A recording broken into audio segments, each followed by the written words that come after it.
आता ही जी प्रोसिजर चालू आहे ना, तिला आम्ही थेरापटिक ब्लड डोनेशन म्हणतो. यामध्ये काय केलं जातं आहे की रुग्णाच्या शरीरातलं जे वाढलेलं हिमोग्लोबिन आहे ते त्याला पुढे त्रासदायक होणार, त्याच्या गुठळ्या होणार म्हणून हे रक्त काढून फेकून देणे ही त्याची ट्रीटमेंट आहे. याला थॅलेसेमिया मायनर असा आजार असू शकतो आणि हे ॲक्सिडेंटलीच डिटेक्ट होतं. कधी कधी ना रक्ताची हिमोग्लोबिनची मात्रा वाढली की त्रास व्हायला लागतो. हिमोग्लोबिन जर 17च्या वरती गेलं तर ते शरीरालाही उपयुक्त नसते आणि देणाऱ्यालाही उपयुक्त नसते, त्याच्या गुठळ्या होतात. तर मित्रांनो, एकच रिक्वेस्ट आहे की तुम्ही ब्लड डोनेशन करत राहा. ब्लड डोनेशनमुळे तुमचं हिमोग्लोबिनची मात्रा चेक राहील, वाढणार नाही, कंट्रोलमध्ये राहील आणि तुम्हालाही अंदाज येईल की आपण फिट आहोत की नाही.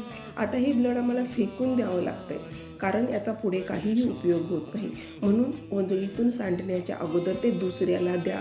रक्तदान जरूर करा, त्याने एक प्राण वाचतो.